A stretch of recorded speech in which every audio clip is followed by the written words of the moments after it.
बात बा। तो के कुछ शंका बा का? अरे शंका के तो बात बढ़ले बा, लेकिन हम रियलो देखले बानी ना। रियल देखले बालू आई एम फिट। कजी एक दिन देखले रही राउ कुर्ता के पिछुआरी हो के कुर्ता टिकुली सटर है। अरे भैया कोनो संगी साथी मजाक में ही सटा देले हो यहाँ। ऐसे कैसे कोई मजाक में सटा दी, कोनो बात जरूर बाटे। नहीं नहीं एकर कोनो टेंशन मतलब। अरे टेंशन के बात तो बढ़ले न बा। हाय सुनी सुनावो। आवेला चुपे चोरी घुसेला घर में, सुना वाला में तनी है हरे हो।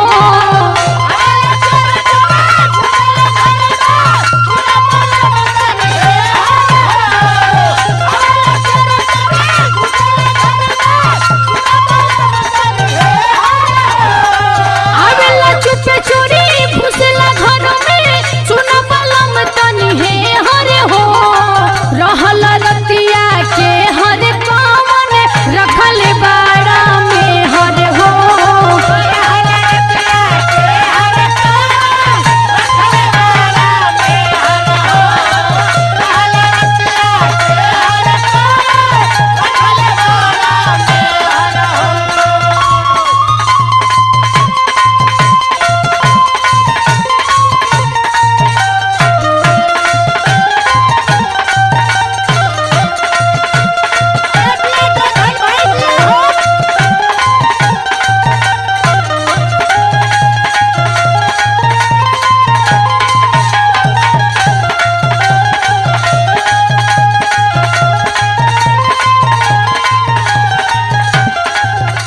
सुना तानी जी।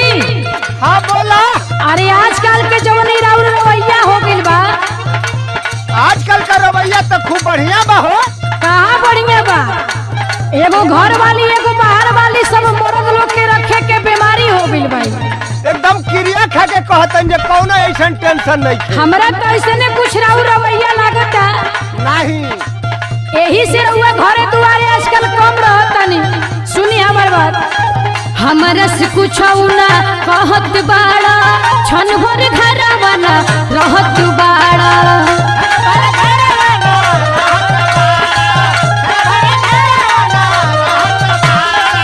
हमरा से कुछ ना कहत बाड़ा, छन भर घरवा ना रहत बाड़ा।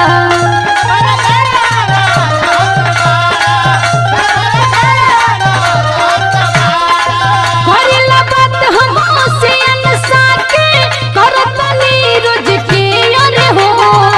रहल रतिया के हर कामन रखल बाड़ा में हर हो।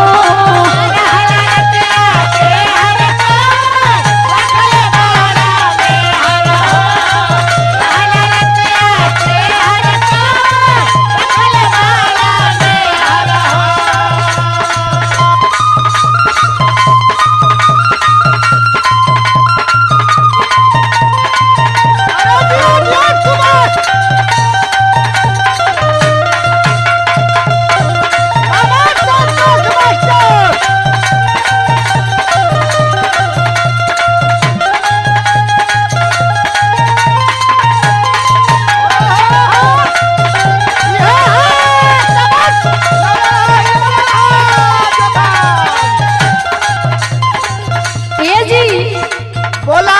अरे रउआ जब घर से बाहर जाइला तो हम जब फोन लगाइला तो और फोनवा काहे ना लागेला जी। अरे का करबू हमार संग हतिया उदल बाना बेचू बाना जोधन बाना ई लोग व्यस्त रखले रहे वजह। ऐसा से हमरा नहीं खेला कि राउर संग हतिया लोग बिजी रखले रहेला रउआ के। ओके शंका बाना। एकदम शंका बा। एकदम शंका मत करो तो हम और के मुंह जाई। अरे ऐसा बात नहीं खे, लेकिन सुनी कई लोग का फोन तोहर रहेला बिजी, कौन काम तोहर रहेला निजी।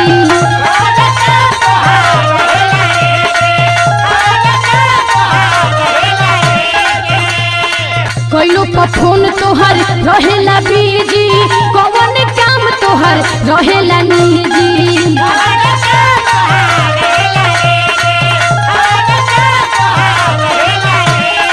सेल्फी खिंचावताना हमके जरावताना, करेला फेसबुक पे शेयर हो। रहल